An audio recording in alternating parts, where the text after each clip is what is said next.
duc până la baie repejor, pentru că mi-a luat Dalin, cel mai bun și cel mai fin. Și mi-a zis deschide ochii, nu te ustură deloc.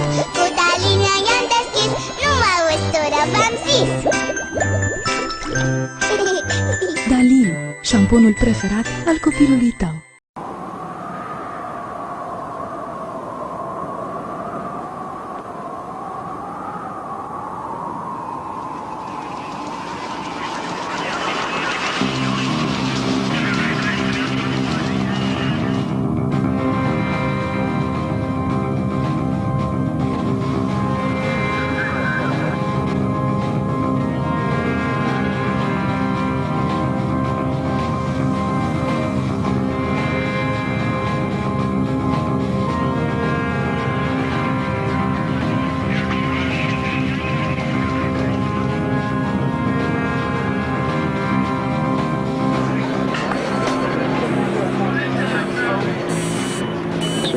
Unknown, Zulu 445.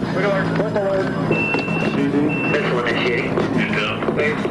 Roger, understand a launch from the Soviet Union. Roger. Roger, understand side report valid, enter valid, and stand by for sync NORAD assessment. Good, enter the valid. Sir, the valid is in the system. General, at this time, we have indications of a launch from the Soviet Union. The site report is valid. NORAD Bob. NORAD Bob. Surveillance. Copy. Sir, we have another unknown in the system.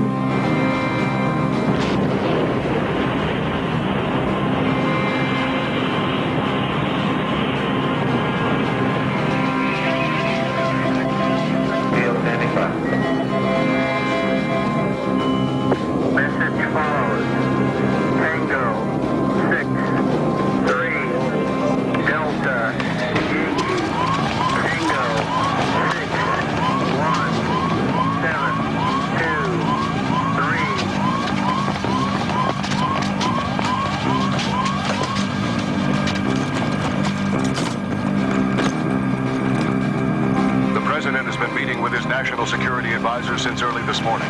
There's still no word yet on what, if any, retaliatory action might be taken against the Soviet Union. Throughout the day, this situation is Reports from unfolding very Moscow rapidly. indicate there has been a dramatic shakeup among the top Soviet military leaders. That there has been a nuclear explosion in West Germany, and Putin have just lost all satellite communication with Europe. This is Daniel Shaw at the White House.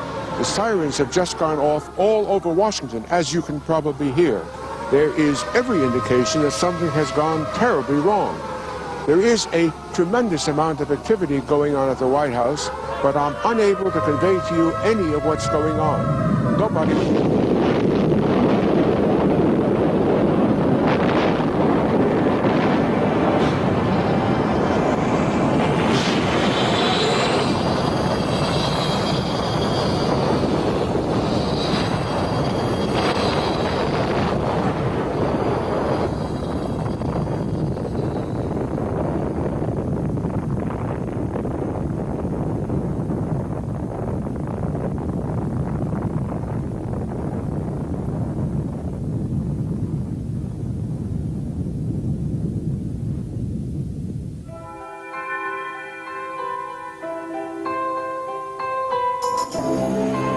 West Berlin, 1989.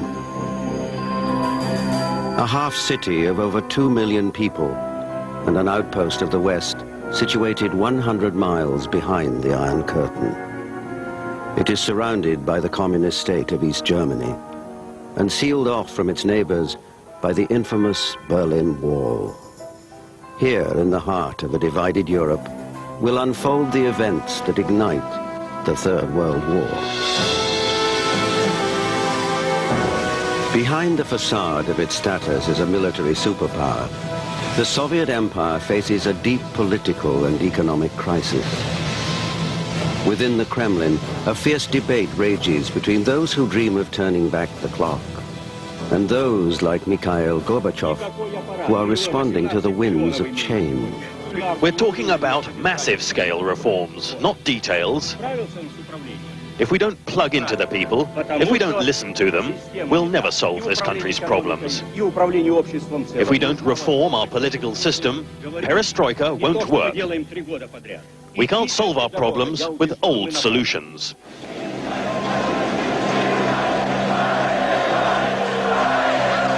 Meanwhile, in East Germany, discontent with the hardline communist regime of Erich Honecker is growing more vocal.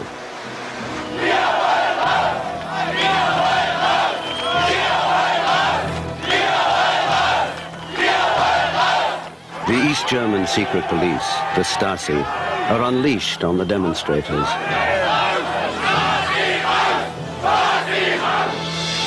In September, thousands of East Germans, fed up with life under communism, stormed the West German embassy in Prague, seeking asylum.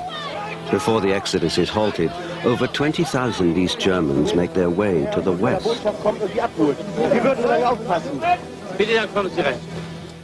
Ich will gar nicht bestreiten, dass wir damals ernste gesellschaftliche Probleme hatten. Nur als wir gerade dabei waren, Lösungen zu erarbeiten, da kam der Genosse Gorbatschow daher, zum 40. Jahrestag der DDR.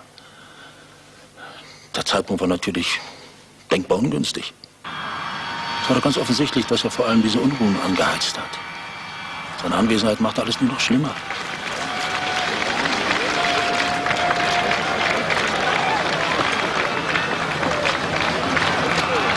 Many in East Germany have pinned their hopes on Mikhail Gorbachev to set the communist leadership on the path to reform.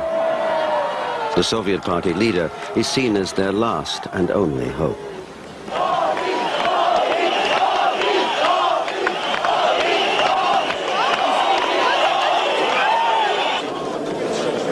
At this critical moment, Gorbachev's international political influence is on the line.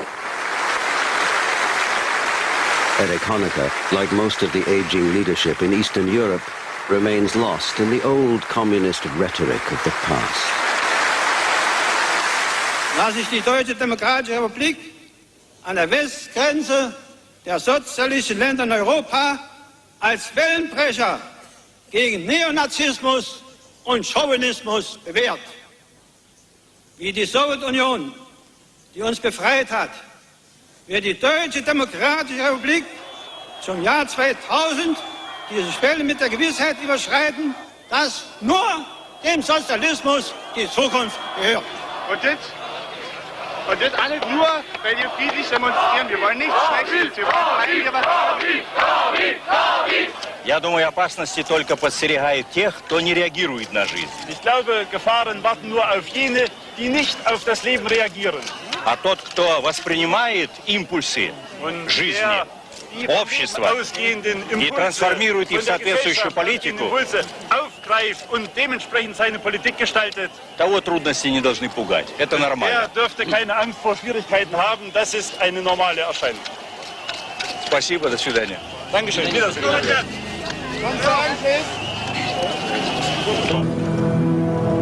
These images of Gorbachev's departure from East Berlin are the last the world will ever see of him.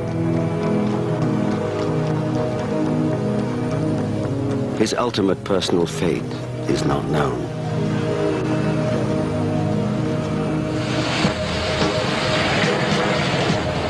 This is Radio Moscow. Following his return from celebrations in East Berlin, General Secretary Gorbachev has retired from office for reasons of ill health. In accordance with the wishes of Comrade Gorbachev, an emergency plenary session of the Central Committee has handed over leadership to Comrade General Vladimir Soshkin. Mr. President, you know who is actually in. What do you believe the motivation is, sir, behind the coup? Why did they remove him? We don't know that. We don't know that.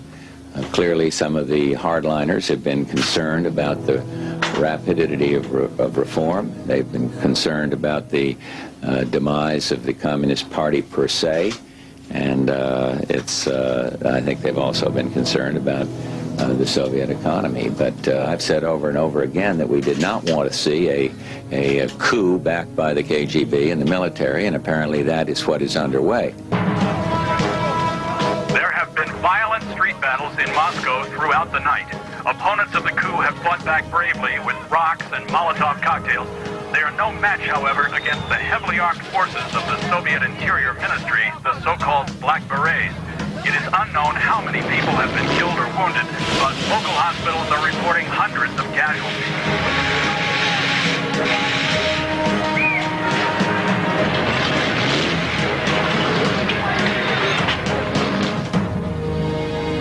By dawn, the Soviet army has seized control of the city. All opposition is driven underground. The fate of the Soviet Empire is now in the hands of one man, General Vladimir Ilyanovich Soshkin.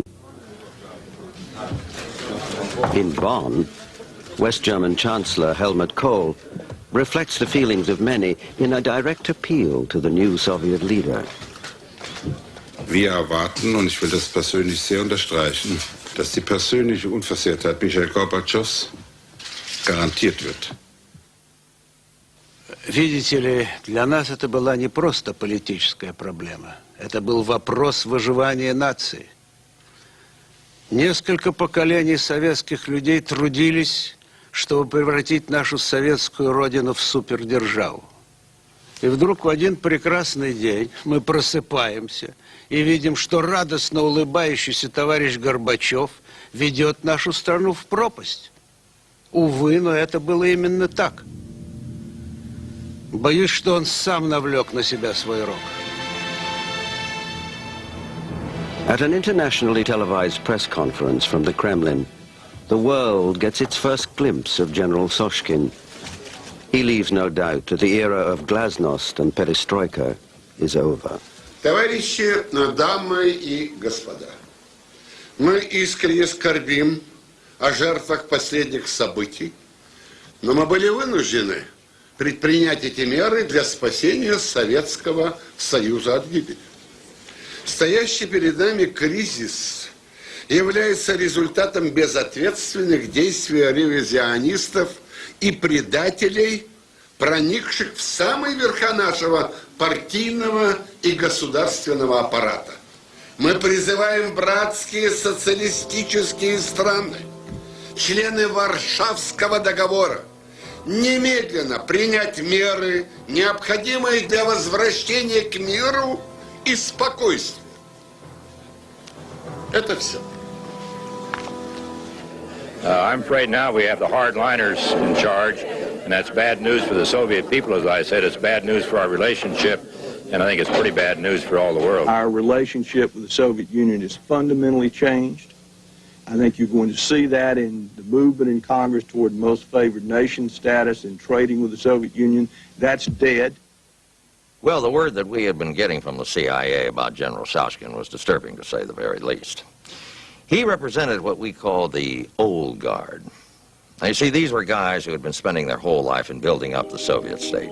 So they were in no mood for Big Macs and MTV, let alone an opening in the Iron Curtain. So then, these are the facts about General Soshkin as we knew them at the time and as I reported to the President in my briefing. Legend has it that he was among the group of soldiers that raised the Soviet flag over the Reichstag in Berlin at the end of the Second World War. Well, at least that's the story he liked to tell. At any rate, we do know that he stayed on with the Soviet occupation forces there. And he probably was involved in a very brutal crackdown of a workers' uprising in 1953. There are a lot of good people who had gone down in that. As far as we know, he never married, but there's very little known about his personal life. Now, Soshkin received a certain degree of notoriety in 1968. He led a particularly ruthless armed battalion onto the streets of Prague to suppress the so-called Prague Spring in Czechoslovakia. Now, by this time, this type of work has sort of become his specialty, you might say. At any rate, he got his picture right on the front of Life magazine. Well, as you can see, it's not a very flattering portrait. Sometime around, 1982, he was appointed to the Politburo and assigned to the Interior Ministry, where he seemed to have absorbed a lot of nutty ideas that were circulating around there, including one enormous bit of crap that there was some master plan that was being engineered by the British and the Americans to destroy the USSR. I mean, Jesus. My impression was, here is a guy with his finger right there on the nuclear button who was, well, shall we say, not exactly playing with a full deck. Well, the president was sitting there and just growing a little bit more agitated and more agitated as I was giving him his briefing. Well, I suppose nobody likes to hear bad news.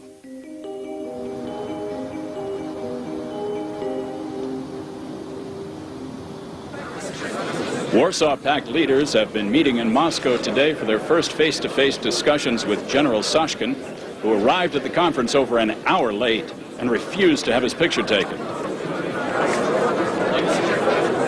Among other things, we are told there has been heated debate concerning the success of the Chinese military crackdown in Tiananmen Square last summer.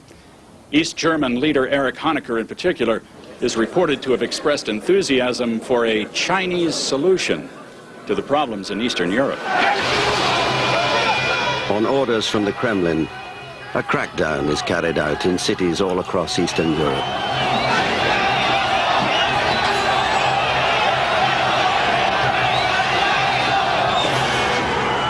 The actions of the security forces, however, succeed only in provoking further confrontations.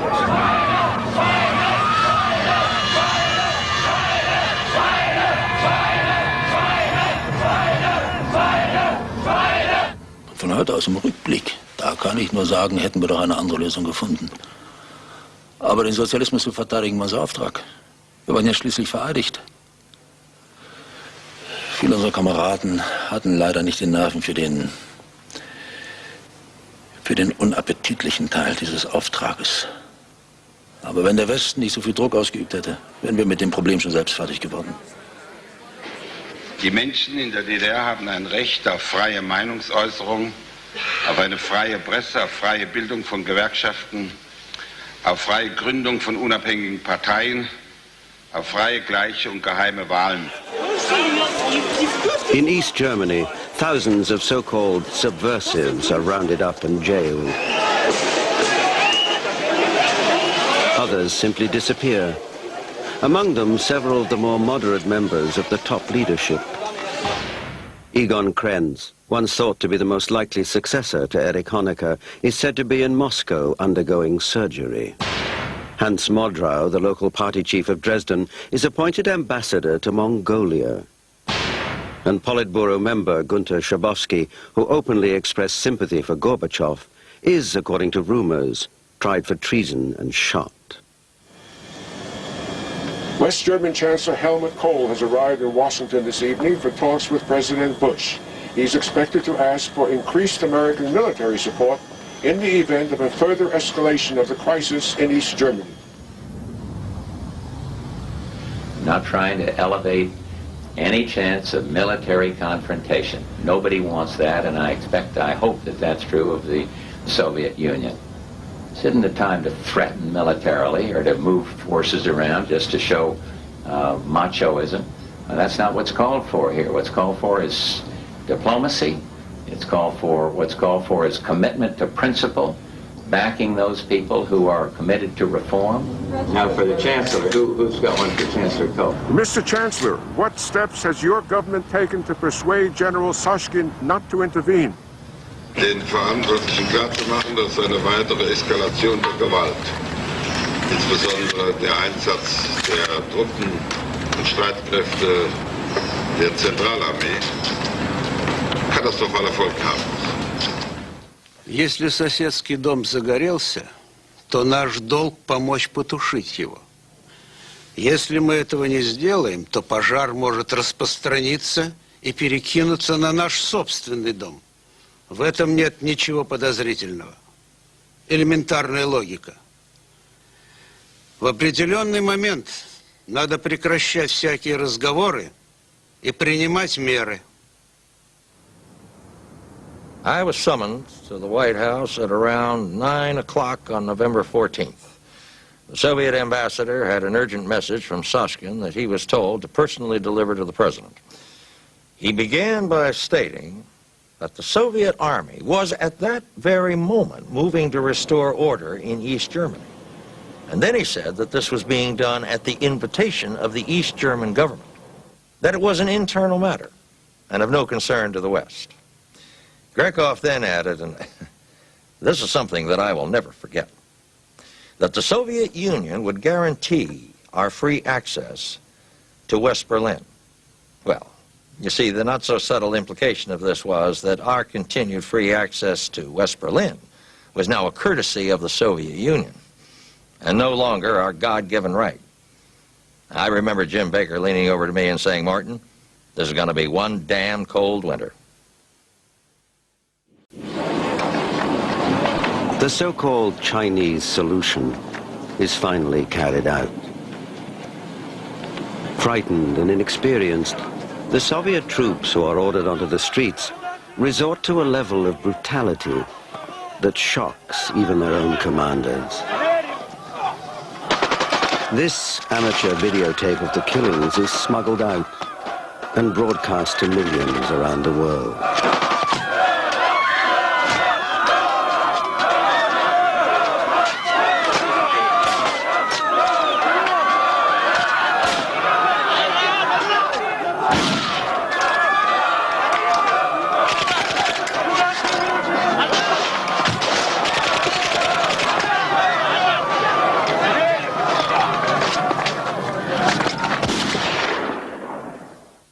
Wir wussten alle, dass in den Seitenstraßen russische Soldaten standen, Gewehr bei Fuß. Wir haben uns irgendwie doch darauf verlassen, dass die nicht schießen werden. Naja, das war ziemlich naiv, also wenn man es von heute aus sieht. Wie viele dann wirklich erschossen worden sind, das weiß man ja bis heute nicht. Aber einige davon habe ich selbst gekannt. Da war zum Beispiel eine junge Frau, die kam zu den Montagsdemos immer mit ihrem Kinderwagen. Also sowas merkt man sich, das vergisst man nicht so leicht. Are you going to leave these children, these women, these defenseless people to a murderous dictator to have more scenes like that and the West do nothing effective? Is that our policy? It's not worthy of Europe, it's not worthy of the West, it's not worthy of the United States. Perhaps these pictures will bring people to the realization they can be more effective. Ja, meine ganzen Hoffnungen auf friedliche Reformen, die waren dabei, also die gingen dabei im Bach runter, ne? Also, die waren geplatzt aus der Traum. Und das Einzige, was wir noch fühlten, das war ohnmächtige Wut in der ganzen DDR. Hilflosigkeit. Wir sind ein Volk! Wir sind ein Volk! It is just 2 days since the killings in Leipzig, and a desperate throng of East Berliners has gathered near the Berlin Wall in the vicinity of the Brandenburg Gate. East German security forces are uneasy. Bitte verlassen Sie den Platz in dieser Richtung. Befürchten Sie, dass es hier härtere Auseinandersetzungen gibt? Nein, das weiß ich nicht. Aber es hat sich auf jeden Fall etwas erhöht. Ich bitte Sie sofort hier zu verlassen. Bitte verlassen Sie den Platz. On the other side, thousands of West Berliners are seen climbing atop the Berlin Wall. They too are suddenly calling for the reunification of Germany. It is an unprecedented moment. Heavily armed East German border guards find themselves caught between the two groups. Suddenly, the guards are overrun as hundreds of East Berliners make a desperate run for the wall.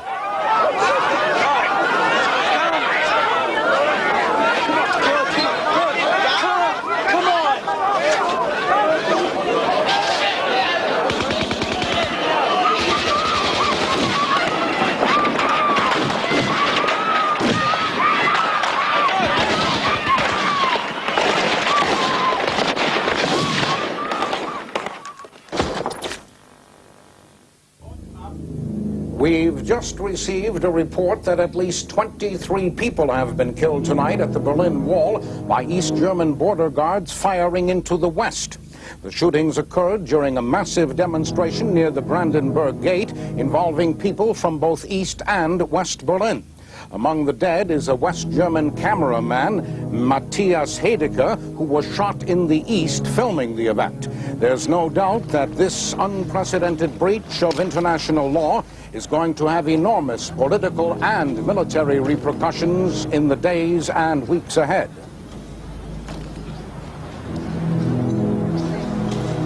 Die Lage ist polizeilich hier nicht einfach, denn wie Sie sehen, ist die Situation recht gespannt. Wir müssen jetzt auf jeden Fall alles tun, damit sowas wie letzte Nacht nicht nochmal passiert. Also eine Eskalation und die unkalkulierbaren Folgen, die müssen wir abwenden. With our ambulance, we were the first at the Brandenburg Gate. The shooting across the wall must have been completely indiscriminate.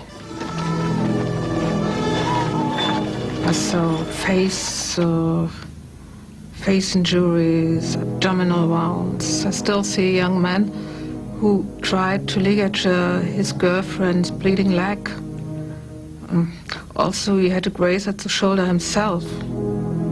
We doctors in West Berlin didn't have any experience with gunshot wounds.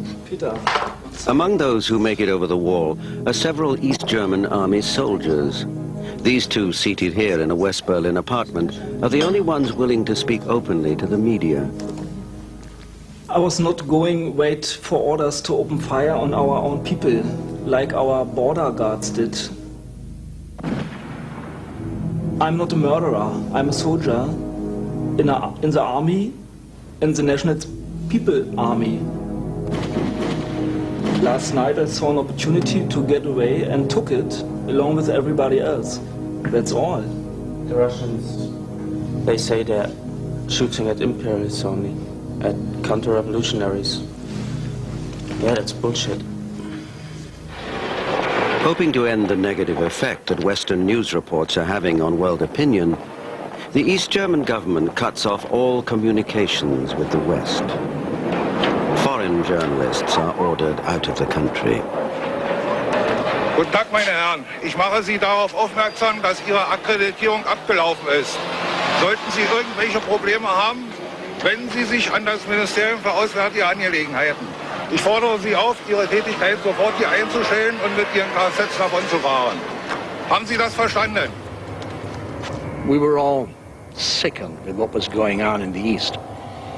And we couldn't just turn our heads the other way as we had done years ago with Czechoslovakia and Hungary. Seeing these horrors on television night after night gave us a renewed sense of what it meant to be German. At the same time, it was understood, of course, there was very little we could do without our allies. In Paris, French President Mitterrand expresses the grave concerns of Germany's neighbors. J'avais dit, je ne crains pas l'unification qui me paraît légitime. Mais il y a des obligations internationales de toutes sortes auxquelles il faut souscrire si l'on ne veut pas compliquer la situation et créer des tensions inutiles et dangereuses. Je sympathise avec les Allemands. C'est affreux ce qui leur arrive. J'espère qu'ils vont trouver une solution pacifique pour éviter la guerre, quoi.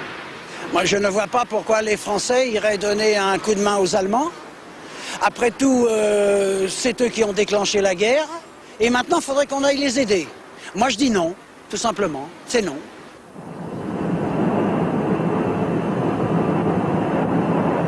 In response to threats from political extremists in West Berlin, vowing to avenge the killings in the East, the Western Allies agreed to beef up security. Over 2,000 Allied troops are airlifted from bases in West Germany to reinforce the 12,000-man Berlin Brigade.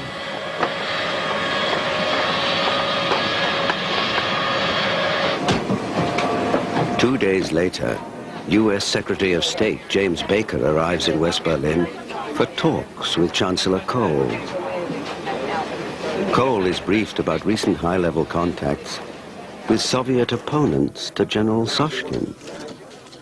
The following day, the top commander of Soviet forces in East Germany, General Dmitry Leonov, is ushered quietly through Checkpoint Charlie for a secret meeting in West Berlin with Secretary Baker. This was my idea, I'm sorry to say. We had been receiving intelligence reports that Leonov was not at all happy with the orders that he had been getting from Moscow concerning the crackdown. I thought inviting him over for a little chat might do us all some good. And it might have, too, if those crackpots hadn't decided to play Rambo. There has been a huge car bomb explosion in West Berlin tonight, just a few hundred yards from American military headquarters. Among the dead is the Soviet commander of military forces in East Germany, General Dmitry Leonov, who was here on a routine visit. The authorities here are telling us that an underground group of West German neo-Nazis has claimed responsibility for the assassination. This latest act of violence just adds to the feeling here that the Berlin crisis is rapidly spinning out of control. Wir fordern ein Ende der 40-jährigen sowjetischen Besatzung. Unser Kampf gilt der Einheit unseres Vaterlandes. Am 14. Dezember 1989 haben wir den Kommandeur der russischen Streitkräfte angegriffen. Wir werden weitere Aktionen durchführen, bis unsere Forderungen erfüllt sind. Wir sind ein Volk. Heil! Heil!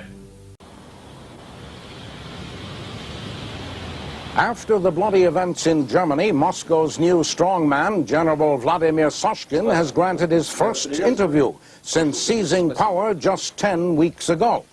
Earlier today, Soviet Foreign Minister Rubanov blamed the Western news media for fomenting the recent trouble in East Berlin.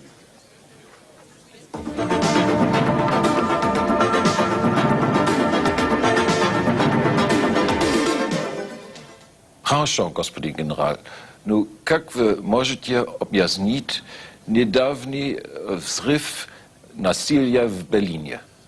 Давайте говорить откровенно, господин Загер. За последнее время мы испытали ряд потрясений, связанных с так называемыми реформами моего предшественника. Данные потрясения были использованы разведслужбой, прессой для дискредитации социализма. Мы были вынуждены предпринять ряд мер. Вот и все. На данный момент миролюбивое человечество озабочено возрождением фашистских и, если вам угодно, неонацистских тенденций в Западной Германии.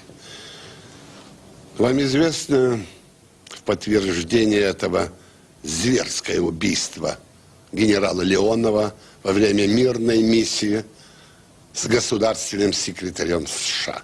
И я думаю, что это является угрозой не только для Востока, но и для Запада. Господин генерал, они здесь всегда сказали, что Запад виноват. Вы действительно знаете, что Запад несет ответственность за беспорядки в Восточной Европе?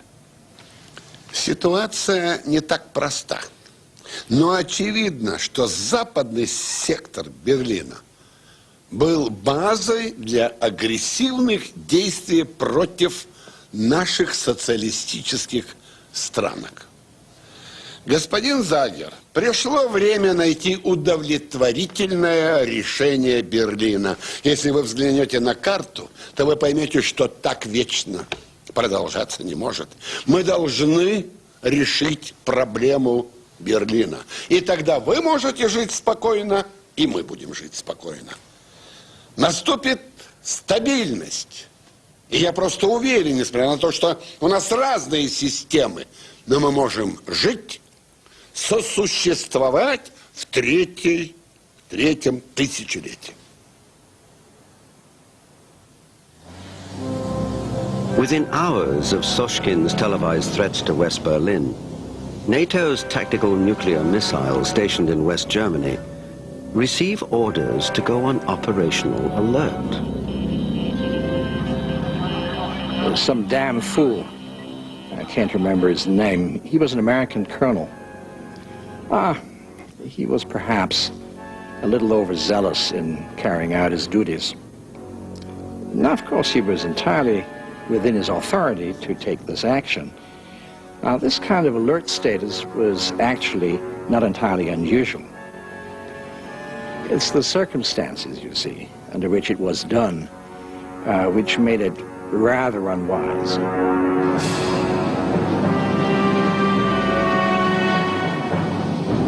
The Soviet reaction is alarming. 48 submarines are ordered to leave their bases in the Kola Peninsula and move out onto patrol in the North Atlantic. It is the largest submarine operation since World War II. Я не удивился тому, что как только мы предложили американцам компромисс, они сразу же стали играть в ковбоев. Прекрасно. Но мы не собирались играть роль индейцев.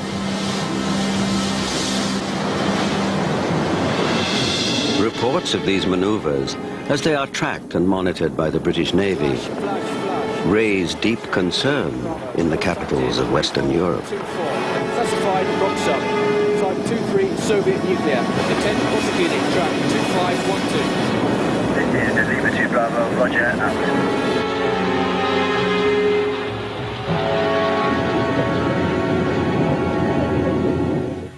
NATO heads of state gather for an emergency meeting. The rising military tensions with the Soviet Union and Soshkin's recent remarks concerning Berlin compel the Allies to devise a firm response. Well, I remember we didn't exactly present a united front. As you know, the defense of West Berlin wasn't the role of NATO, and certainly not the role of the Bundeswehr. Only America, Britain, and France could take any action. The rest of the NATO alliance wanted no part in what they thought was a provocative threat to the Soviet Union. Good morning, ladies and gentlemen.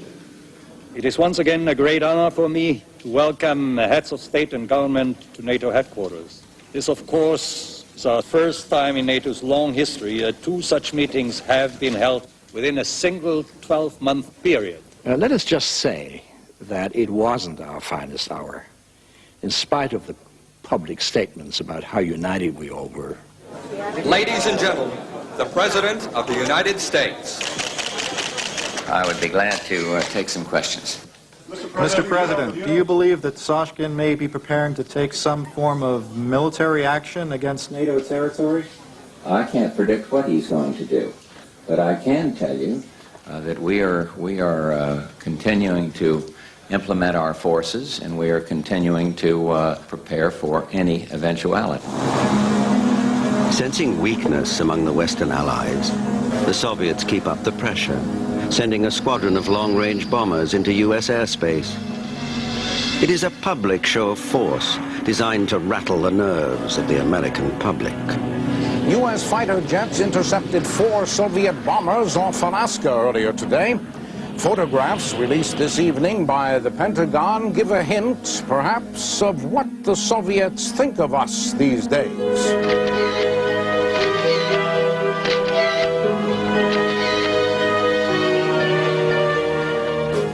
On January the 15th, Western leaders reluctantly give the order to begin a massive airlifting of Allied forces into West Germany.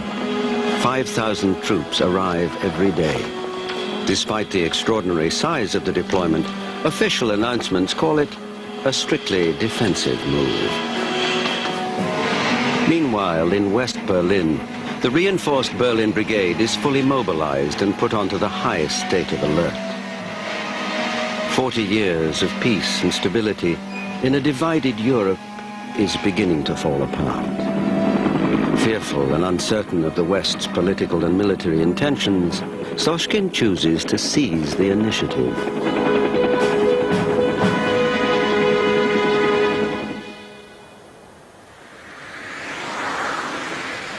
Генерал Сошкин созвал чрезвычайный комитет для обсуждения ответа на явную угрозу со стороны Запада.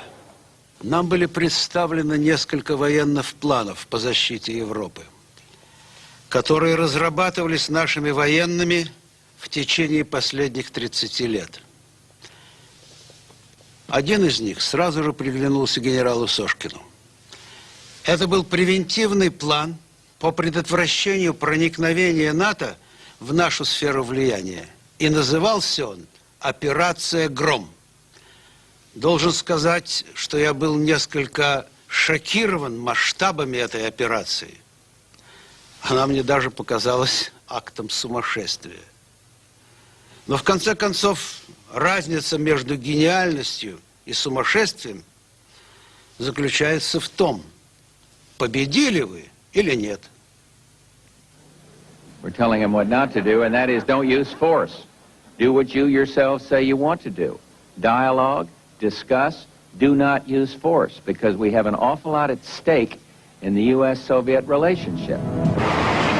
In the area around Berlin, 4 Soviet and East German tank divisions moved to seal off all access to the western sector of the city. Soshkin is gambling that he can now freely regain his grip on Eastern Europe, and perhaps even demand a favorable resolution to the division of Berlin. Within an hour, all 3 surface routes connecting the divided city to West Germany are closed. 2 million West German citizens are now blockaded behind the Iron Curtain, hostage to Soshkin's political demands.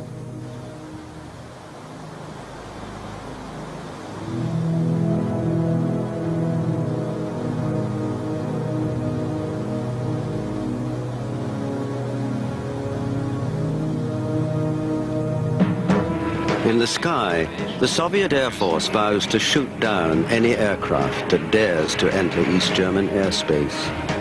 NATO can do little more than patrol the border and monitor the situation. We have multiple strange traffic. Vector 020, target 020, tracking stuff. Bearing 124, 114 nautical miles.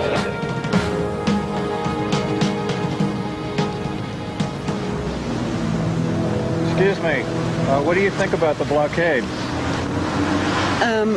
It's a very strange feeling because in a way everything still seems so normal. But I guess everybody hopes it will blow over in a few days. I'm not a big fan of the Americans, so I hate to say this. I think the United States is probably our only hope we have at the moment. Of course our hearts go out to the hostages and to their families, but our policy cannot change, and it will not change. America and the world will not be blackmailed by this ruthless policy. The Prime Minister. What I have said, I have had with full legal authority. I have made the position clear, and I do not think there's anything further I can add. I am not prepared for those reasons to limit our legitimate freedom of action. Mr. Speaker, such a man must be stopped, and we shall persevere until he is. Great Britain is the first NATO country to begin a full-scale military mobilization. Troops and equipment are rapidly deployed to bases in West Germany. Over 300,000 reservists are ordered to report for duty. Draft 2815, it's going to Germany. That's at 2 o'clock tomorrow. Casual, 24332348. Why don't they get round a table, come up with an agreement and sort it out? It's not fair. People have got their fingers pressed on that button. You know that, don't you? So get it sorted. My boy is over there, and I mean, my boy means the world to me. He's defending West Germany when they should be here back in Britain looking after us. I think what Thatcher's doing is crazy. I mean, it was one thing going up against the Argentines in the Falklands, but against the Soviets it's a different matter entirely. Throughout Great Britain, frightening civil defense preparations are put into effect. A nuclear explosion produces intense heat. This can get through unprotected windows and set fire to things in your home.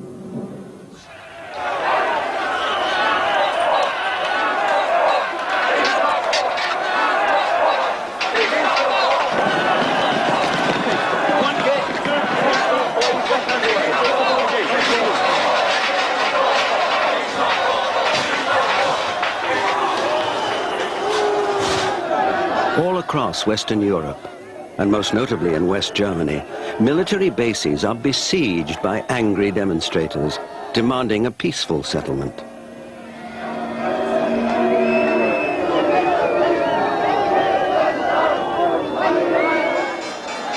On Wall Street, the New York Stock Exchange echoes the public mood, suffering its worst one-day loss ever. I think Soskin should try marching into Times Square. We teach that prick a lesson he never forget. You know what I mean? We kick his ugly butt right back to Moscow. I hope Soshkin's not kidding around. I hope he's not just a total fool. Because Bush, perfect emperor, is...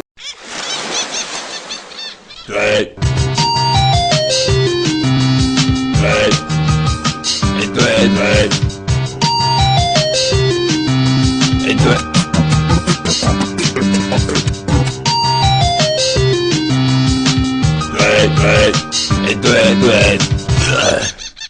doing what you're supposed to do, I think.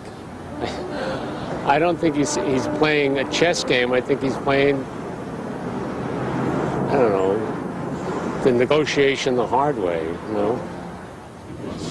On the eastern seaboard of the United States, a convoy of over 100 ships stocked with military supplies for Europe is made ready to cross the Atlantic. Nearby, a huge naval escort assembles to provide security. Their purpose is to fully supply NATO's forces in Europe, which remain hopelessly outnumbered by the armies of the Warsaw Pact. As the American convoy moves out to sea, Soviet Foreign Minister Yuri Rubanov holds a dramatic televised press conference in the Kremlin. Советский Союз был вынужден принять следующие меры по обеспечению мира и безопасности в Европе. В данный момент наш флот в Северной Атлантике подготавливает зону запрета, показанную вот на этой карте. За пределами этой зоны мы будем действовать в интересах нашей национальной безопасности. Любая попытка игнорировать эту меру будет расценена как враждебный акт, и наши вооруженные силы примут соответствующие контрмеры.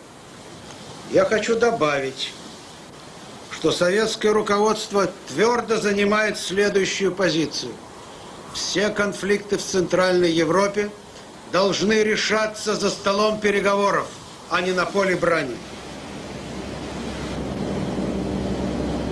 The American convoy, joined by an assortment of British anti-submarine warships, closes in on the Soviet exclusion zone. Last-ditch diplomatic efforts between the White House and the Kremlin fail to reach a compromise.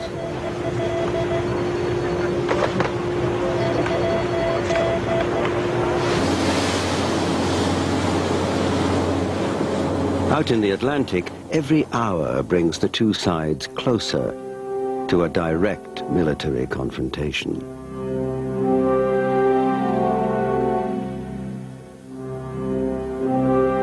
We were left with only two alternatives at this point. Turning back the convoy would have meant abandoning the principles of the NATO alliance and leaving Europe to the mercy of the likes of Soshkin. And yet, if we continued on our present course, we ran the risk of starting a goddamn war. So given the circumstances as they appeared at that time, I still believe that the president made the correct decision. We're dealing with Hitler revisited, a totalitarianism and a brutality that is naked and unprecedented in modern times. And that must not stand. We cannot talk about compromise when you have that kind of behavior going on this very minute. At dawn, the Soviet Northern Fleet moves its forces into position. Beneath the ocean, 68 Soviet submarines receive orders from Moscow to attack the convoy.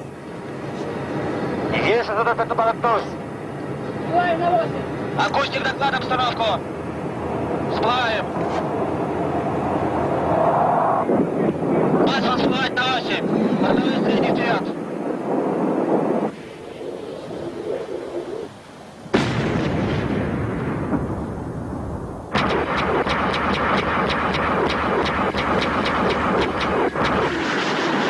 Within hours, nearly a quarter of the convoy is lost to Soviet rocket, torpedo, and land-based air attacks.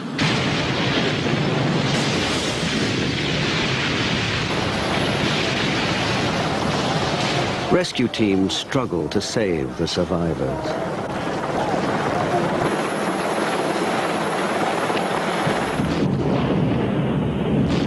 American and British warships counterattack with strikes against Soviet land-based backfire bombers, submarines, and the Soviet Northern Fleet. Aboard the 3 American aircraft carriers in the area, 144 fighter jets take to the air.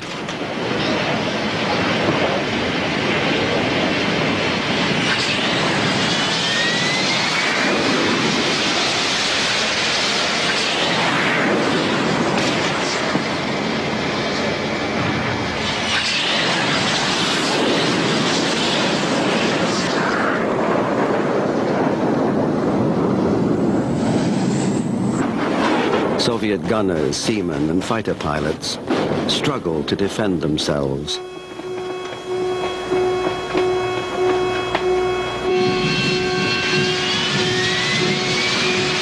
But they are quickly overwhelmed.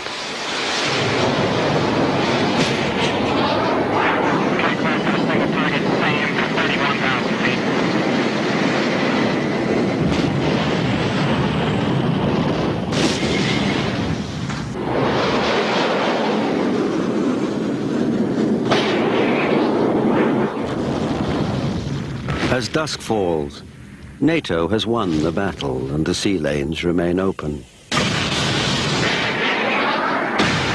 But the Third World War has begun. We are standing in front of the United Nations where a huge crowd of peace demonstrators has gathered. They are burning American flags and even an effigy of President Bush. As the Security Council meets inside an emergency session, the situation out here is absolute pandemonium.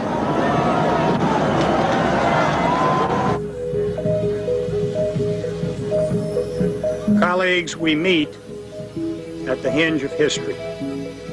If he should win this struggle, then there will be no peace, only the prospect of more conflict and a far wider war. As I said earlier today, we must remember the lesson of the 1930s, and aggression must not be rewarded. And I give the floor to the distinguished Minister for Foreign Affairs of the Union of Soviet Socialist Republics. Господин председатель, господа члены Совета Безопасности, продолжающаяся мобилизация войск НАТО в Западной Германии является умышленной провокацией и представляет собой прямую угрозу миру и безопасности в Европе. Советский Союз не может оставаться в стороне и игнорировать эту угрозу, которая является опасной как для нас, так и для наших союзников по Варшавскому договору. В свете происшедшего за последние сутки становится очевидно, что мы не стремимся развязать еще одну мировую войну. Но если нам ее навяжут, то уклоняться от нее мы не собираемся. Должен напомнить уважаемому государственному секретарю Соединенных Штатов, что все, кто в прошлом на нас нападал, очень плохо кончили. Fellow members of the Council, we are at a crossroads. We continue to seek a diplomatic solution. You can choose peace by respecting the will of the international community. But if you fail to do so, you will risk all. The choice is yours. This meeting is adjourned.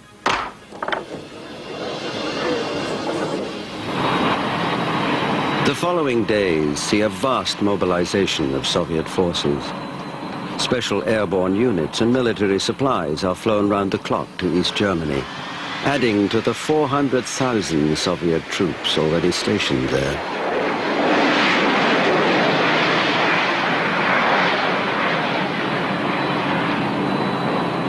Tanks and other heavy equipment are moved in by train from Poland. In the West, shiploads of military supplies from the United States begin to arrive at ports all along the North Sea coast of Western Europe.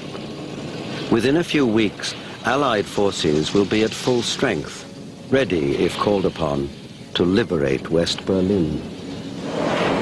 In West Germany, the government is preparing for the worst. The few existing shelters that are designed to save people from a nuclear attack undergo inspection.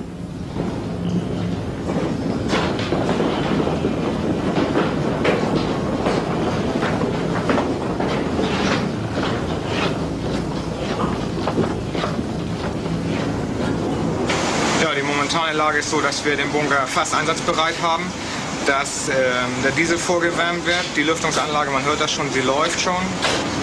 Ja, die Kollegen gucken jetzt, dass die Zählwerke am Eingang richtig funktionieren, dass sie richtig laufen. wo wir dann sehen können, wie viele Leute wir schon aufgenommen haben. Dann, ne? Und wir können ungefähr 1500 Leute hier aufnehmen. Wir haben 500 Betten, die wir hier haben, 1000 Plätze zum Sitzen. Und im 8-stündigen Wechsel wird hier geschlafen und gesessen dann. Ne? Und wenn das Zählwerk die entsprechende Menge anzeigt, ca. 1500, dann wird automatisch die Tür am Zählwerk geschlossen und auch der Schleusenstand schließt dann die Schleusen, sodass wir dann hier hermetisch abgeriegelt sind, dann, dass hier auch kein Mensch mehr reinkommt. In East Germany, too, the government is preparing its citizens for war. Seit Jahren verteidigt das Kollektiv mit Erfolg die höchste Stufe der Einsatzbereitschaft. Eben deshalb werden wir... Zivilverteidigung, das war doch bloß Propaganda. Ich habe doch selbst bei der ZV mitgemacht. Bunker gab es noch für die Bonzen, schon weil das Baumaterial knapp war. Ja, und dann hatten wir ständig irgendwelche Übungen, sind dann mit Geigerzählern durch die Gegend gerannt und haben Wasserentseuchen geübt, ja und so weiter. Also ich fand das damals ganz schön makaber, irgendwie. I was asked to go to Moscow to see if we could help sort things out before the you-know-what hit the fan. Basically, we were willing to help the Soviets slowly withdraw from Eastern Europe in an orderly fashion. We were also ready to agree to a very lengthy timetable for the eventual reunification of Germany. I mean, my God, the party was basically over for them in Eastern Europe. All we were doing was trying to make this process as easy as possible for all concerned. So, with this proposal in hand, I was ushered right into the heart of the beast. I went up some sort of back entrance and right into the general's private headquarters, where I finally met face-to-face with the man himself.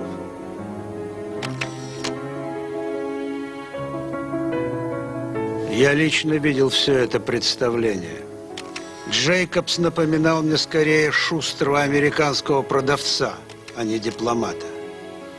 Он прекрасно понимал, что его товар нас совсем не интересует. На такое открыто империалистическое, на такое высокомерное предложение со стороны американцев генерал Сошкин мог ответить только одним словом – «нет». That's about all I remember him saying during the whole meeting. Yet. Just like in the movies. It was hopeless. With the crisis in Europe deepening, the West German parliament earlier today officially declared a state of emergency. Military command has been transferred to Chancellor Helmut Kohl. According to emergency laws set up under the West German Federal Constitution, far-reaching authority will be given to the police and the military for the maintenance of public order and security. In the coming days, private vehicles will be restricted from main roads and autobahns. All civilian air traffic, both in and out of West Germany, has been suspended as of 6 o'clock this evening. Now at last the government woke up. In Western Berlin, after 6 weeks of the blockade, there was really nothing more to eat. With the state food reserve running down and water and electricity rationed. And in Western Germany, we thought people were sitting high and dry. But that seemed to be over now, too. At airports across Europe, thousands of passengers desperate to flee the crisis find themselves stranded.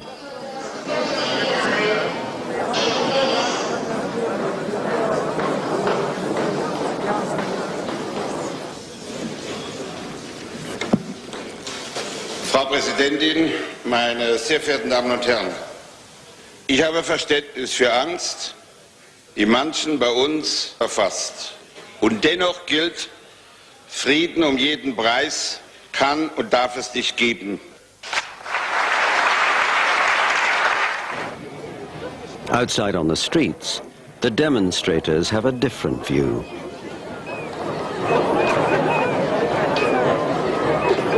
In all our war plans, we'd always been a little anxious, to say the least, at the prospect of a battle between two German armies, a war brother against brother. But you must remember that to most of our young men, East Germany was as foreign as Poland or Russia. However, we suffered quite a large number of young men refusing their call to service. Kompanie, vor dem Gebäude antreten! Kompanie, in Linie, antreten! Zweiter Bade meldet sich wie befohlen. Gefreiter Heck meldet sich wie befohlen. Gefreiter Schommers meldet sich wie befohlen. NATO forces are fully mobilized.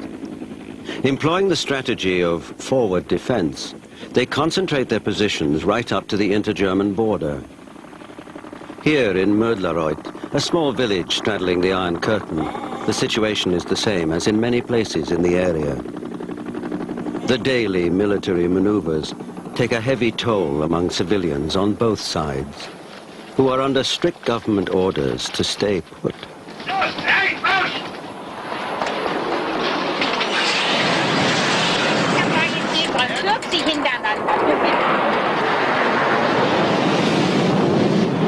As they watch thousands of battle-ready Allied troops move up to the front, the Kremlin knows that time is running out.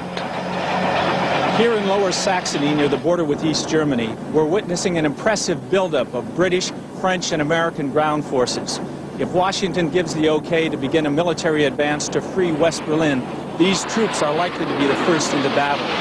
Everyone here is hoping and praying for some sort of diplomatic solution to end this crisis, but with the blockade of West Berlin entering its 5th week and Soschkin remaining defiant, some form of military action is becoming increasingly likely. I'm John Itzty reporting from West Germany. Es muss den 1. März gewesen sein, da habe ich den Genossen Staatsratsvorsitzenden an die Front begleitet. Wollte den Piloten unserer Luftstreitkräfte Mut zusprechen. Ihr versteht es richtig, Genossen. Für uns kommt es darauf an, den Frieden zu sichern und den Krieg zu bekämpfen, jederzeit bereit und fähig zu sein, jedem Aggressor eine vernichtende Abfuhr zu erteilen. Er konnte die Männer ungeheuer begeistern. Das war aber dann auch der letzte schöne Tag, an den ich mich erinnern kann. Gestatten Sie, dass ich im Namen aller Armee East Germany, too, is fully mobilized. The blockade of West Berlin has failed to divide the Western Allies, whose armed forces now appear ready to strike. Honecker, meanwhile, nervously awaits orders from Moscow.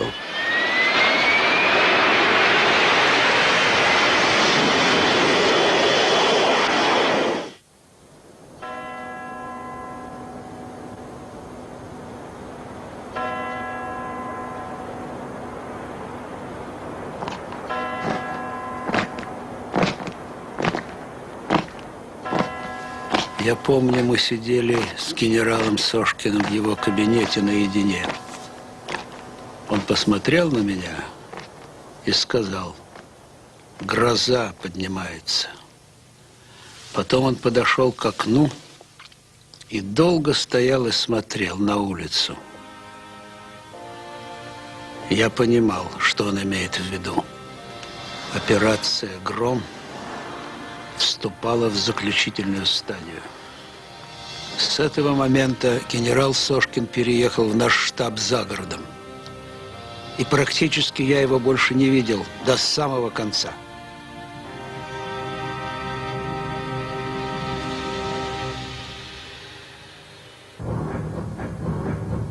The attack begins where it is least expected. A daylight naval assault along the Baltic coast of West Germany, backed up by heavy Soviet bombing.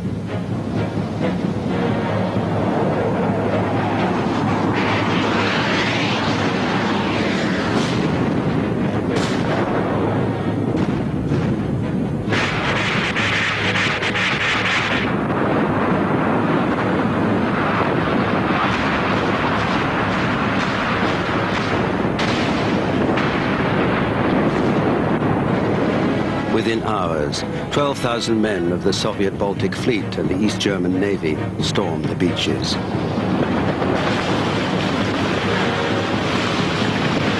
Heavy equipment is moved ashore.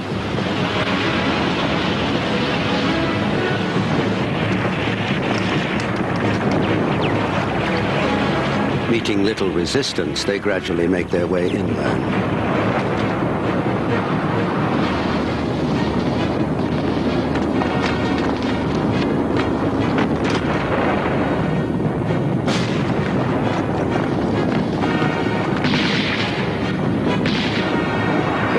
NATO throws much of its available forces north to hold the line.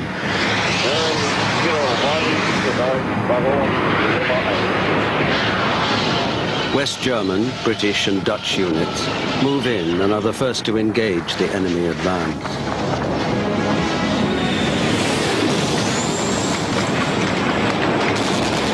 Backing them up is the newly arrived 40,000-man 3rd U.S. Corps, moving up rapidly from ports along the North Sea. What are they going to find on the other side of that hill? I don't know, but we're prepared for what's over there on the other side of that hill. Do you think they've got more than we've got there? It's hard to say. You never know while you reach the crest of it, and then you scope it out whether you need more reinforcements or not. If we do, we got them behind us.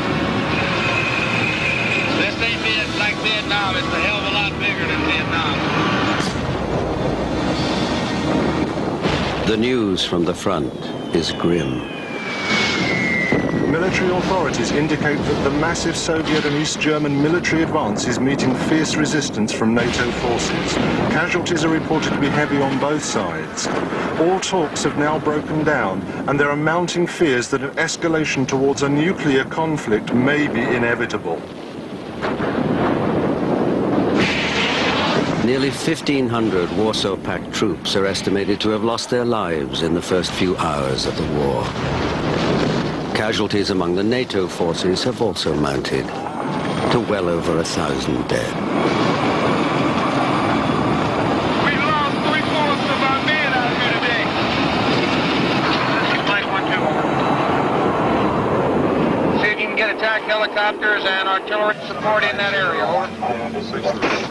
The area that I'm getting worried about is up on the north here. If they flank us to the north and across the Corps boundary and make it, they've outflanked this whole area.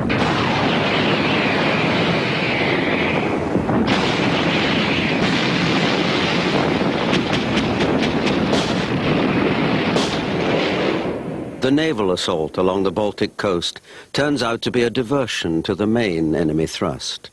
That begins 18 hours later, striking directly through the heart of central Germany. Die große Bodenoffensive begann am Morgengrauen des 13. März. Ich führte ein Panzerregiment der 3. NVA-Armee. Gemeinsam mit der 1. sowjetischen Gardepanzerarmee sind wir als Erste bei Fulda über die Grenze in die BRD vorgestoßen. 6 divisions with over 1,600 tanks and 100,000 soldiers lead the advance.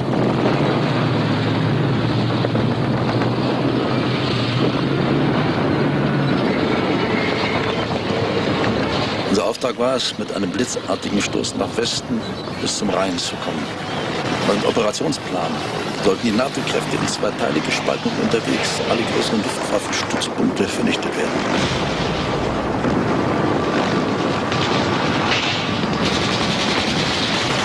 Danach, so die Zielstellung, sollte unsere politische Führung Friedensverhandlungen anbieten.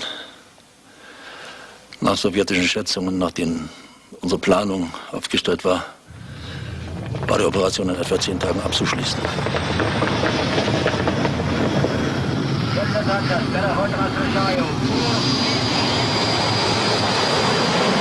The attack is supported by massive Soviet airstrikes. Hundreds of fighter jets and bombers take part in an all-out effort to destroy NATO's air force on the ground.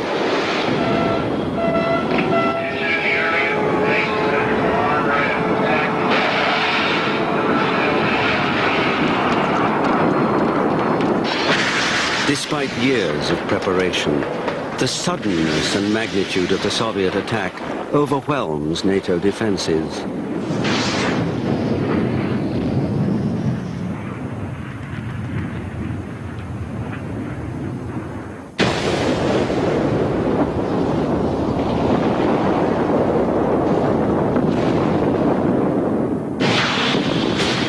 A large part of NATO's air force is damaged or destroyed. Runways are rendered inoperable.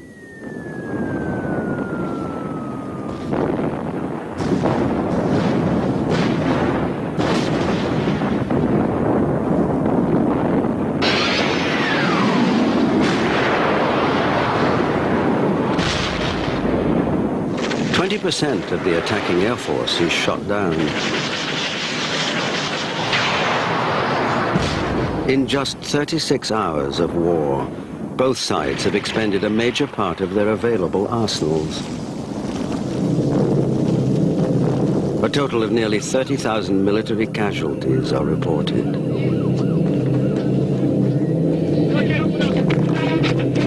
MASH units are unable to care for all the wounded. Those who are still able to be moved are transported away from the front lines.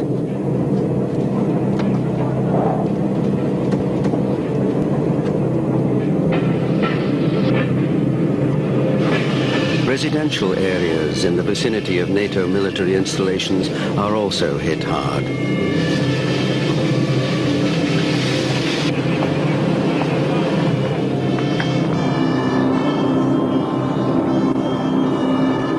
Cool, these people, they are safe in their government bunker. I think they should come around and have a look here what's going on.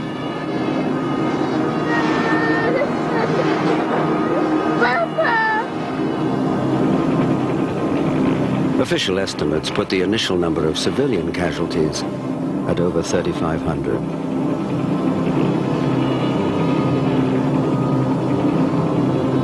West German air defenses do their best to warn of the air raids. But the sirens are of little help, as people soon discover there is only enough shelter space for 3% of the population. Military facilities around Hamburg are under attack tonight. Air defense batteries have been set up all over the city, and the people here are desperately seeking any shelter they can find.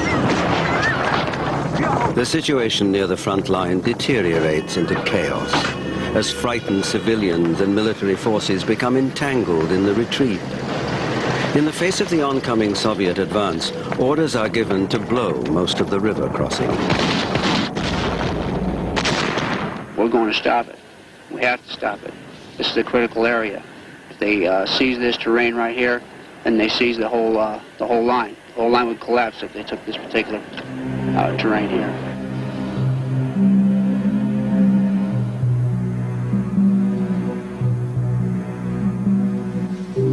As the Soviets continue their advance, any hope of liberating West Berlin begins to fade.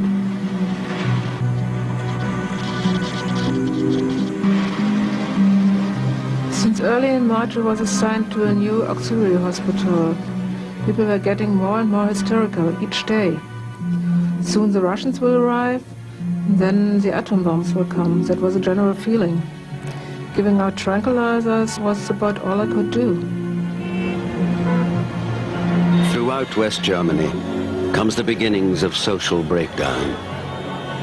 20 million automobiles jam the roads as people violate the emergency laws in an attempt to flee. We have unconfirmed reports that Soviet and East German ground forces have advanced to within just 10 miles of the city. In a public statement released earlier today, the British commander of the Northern Army Group, General Sir George Winthrop, vowed to repel the attack at any cost. When asked if that meant he was prepared to use nuclear weapons, he offered no comment. In the forward areas, town after town is reduced to rubble. I was preparing myself for the worst, I must say.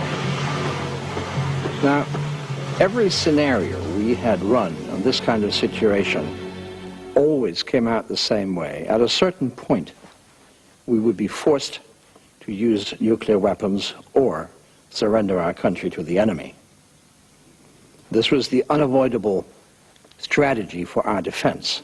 And now I came to the conclusion that we would soon have no other alternative.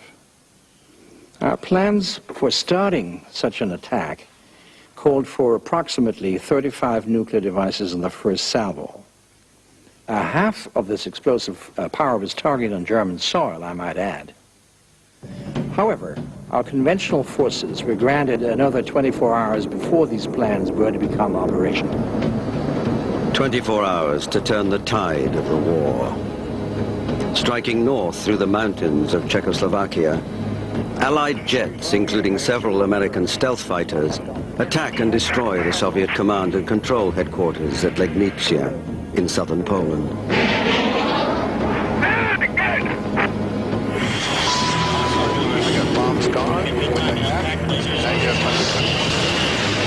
Similar targets in East Germany are also taken out, critically weakening the Soviets' highly centralized command structure. With supplies and materiel on both sides reaching critical levels, a final decisive air battle develops, one that will determine the outcome of the war. It is a fight to the death.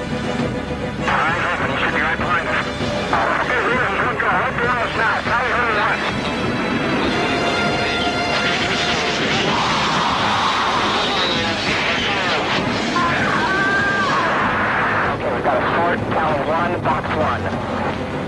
Turn back to your canoe. He's right above you now, right above you. Okay, come on, I'm going to put him on the side of my scope to avoid the box 1 going left. Okay, I'm meeting my first overhead to hit this back out there.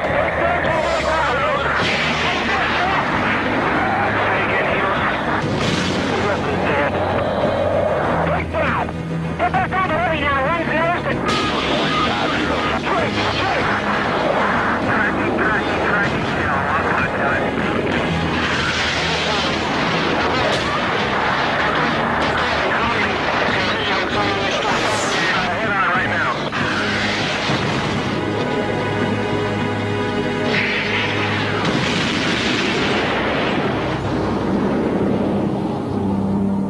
Suffering extraordinary losses, the Soviets lose vital control of the airspace over Eastern Europe.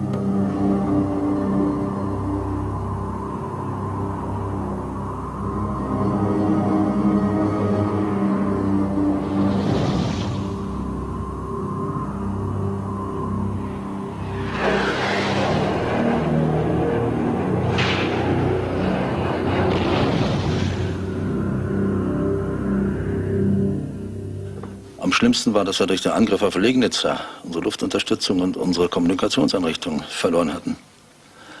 Außerdem waren unsere Nachschublinien unterbrochen durch die Aufständischen in Polen. The advance quickly grinds to a halt.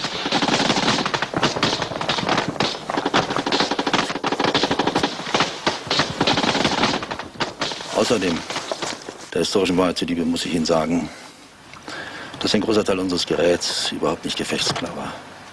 Nicht so sehr bei uns, aber bei den Sowjets waren zum Beispiel von den Panzern etwa nur 60% einsatzbereit. Ich war hier vorne mit dabei und ich kann Ihnen sagen, wir blieben reihenweise liegen, wie lahme Enten, es war vorbei. Having penetrated just 50 miles into West Germany, the Soviet and East German forces are pushed back. With supplies cut off and command and control in chaos, the inherent technological weakness of the Warsaw Pact is now fully exposed.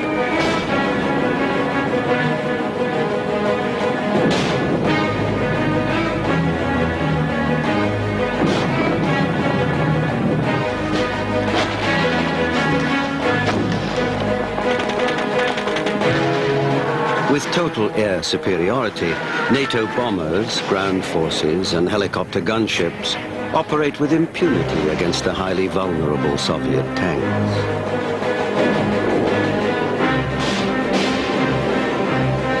The East German army in particular suffers heavy losses, and there are reports of mass desertions. In der DDR brach die Versorgung völlig zusammen. Ja, sie hat nichts mehr. Naja, irgendwie kannte man das ja. Die Produktion, die wurde von einem Tag auf den anderen völlig umgestellt. Und wir haben dann nur noch für die Armee gearbeitet. Und die ganze Zeit, da hatten wir nur einen Gedanken. Ne? Weg aus der Stadt, bloß raus hier. Denn wenn das richtig losgeht, dann hat man da überhaupt keine Chance. All along the entire front, Soviet army units are in full retreat.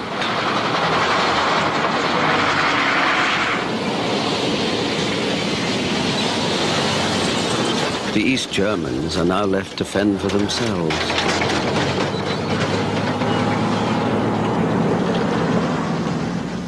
Ich habe mich mit meiner Frau aufs Land durchgeschlagen, zu Verwandten in der Nähe von Magdeburg.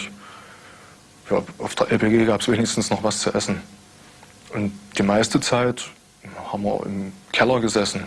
Ja. Und dann, als wir die ersten amerikanischen Panzer gehört haben, also die Kanonenschüsse, da habe ich sie angeguckt und sie hat mich angeguckt und wir haben halt gedacht, jetzt haben wir es hinter uns. Ja, dann kam es richtig dicke. Ganz schlimm. On March 25, 1990, the main NATO advance crosses the River Elbe and moves deeper into East Germany in a headlong rush towards Berlin.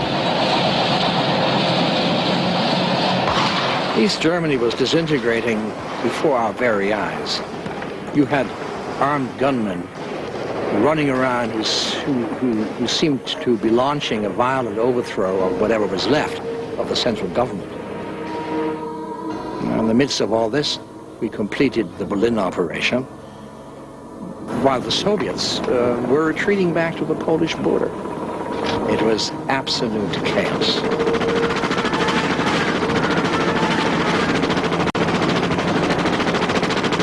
In the areas surrounding the divided city, NATO units are pinned down in bitter house-to-house fighting.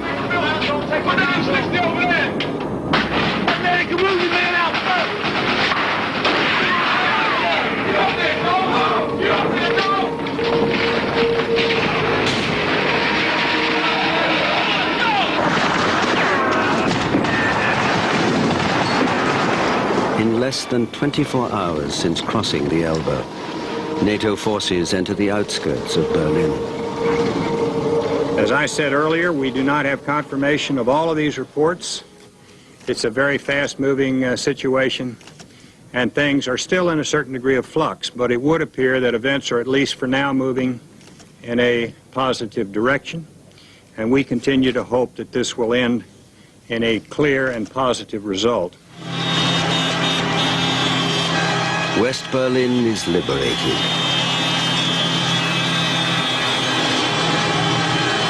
With celebrations going on into the night, the people of West Berlin have much to rejoice, including the hope that the reunification of Germany is finally at hand.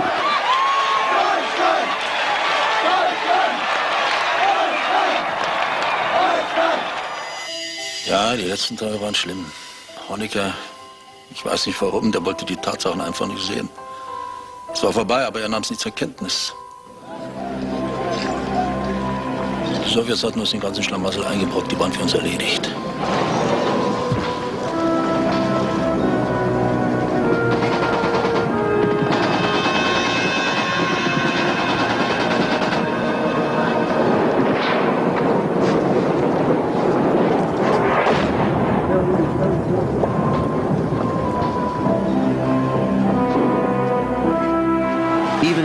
Of the Soviet Union, opposition to Sochkin's regime has now taken to the streets.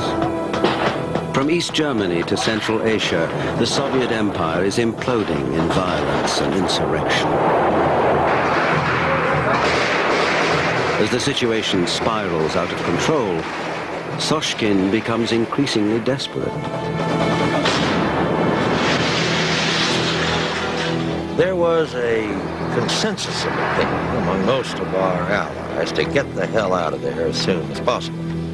After all, with the liberation of West Berlin, our military objectives had been achieved. Only the West Germans were calling upon us to push all the way to the Polish border to complete the reunification of Germany, to finish the job as they saw it. Only the President felt that it was very important to signal to the Soviets that we had no intention of taking any further offensive action against them.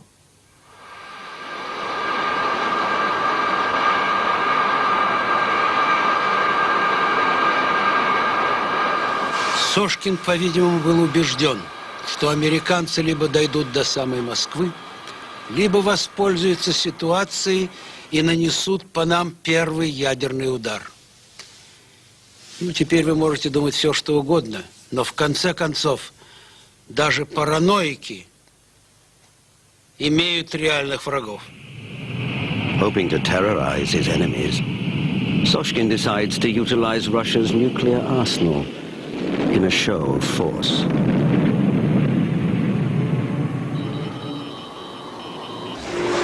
line, sir. This is the Estill. British alarm level 3. British alarm level 3. The single target of this Soviet weapon is tracked at 170 miles off the east coast of Great Britain, out over the North Sea.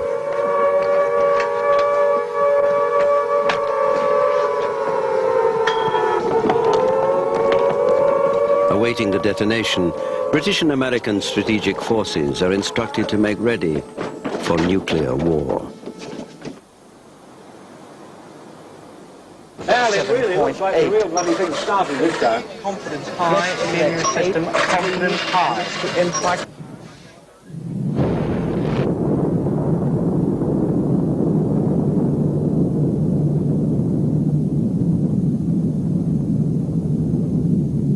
Soshkin has shown the world his willingness to use nuclear weapons. Nobody knows how far he may go.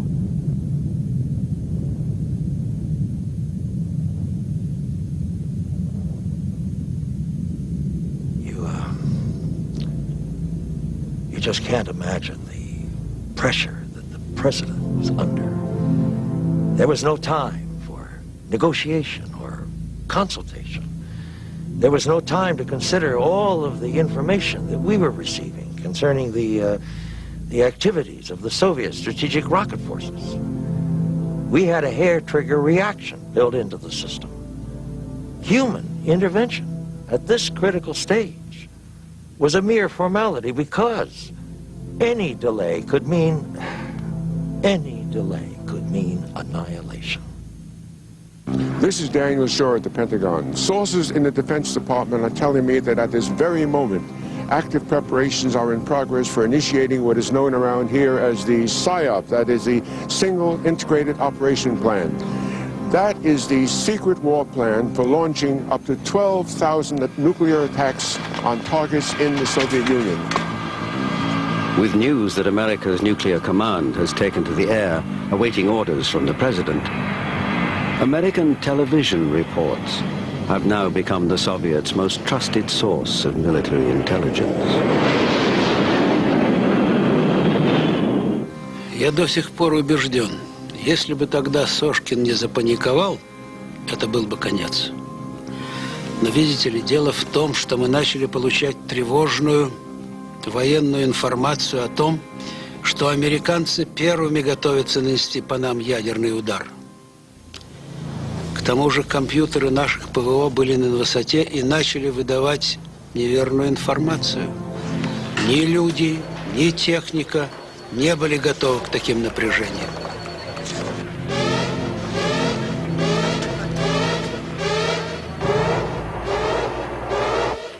The Soviet strategic rocket forces are given orders to launch.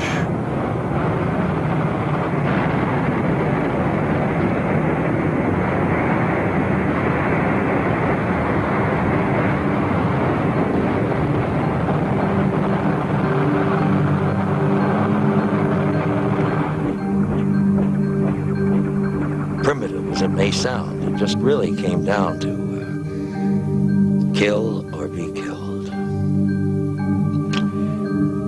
May God have mercy on us all.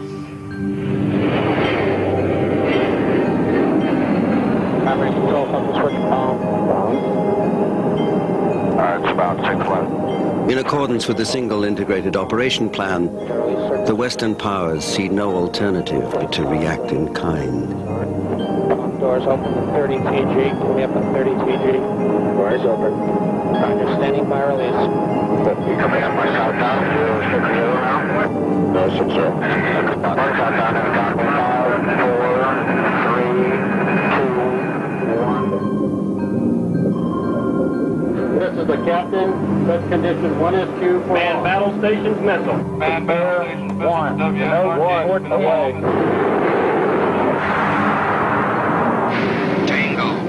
Echo, Romeo, Mike, India, Alpha, Tango, Echo, Romeo, Mike, India, The two superpowers have a combined total of over 25,000 nuclear weapons at their disposal.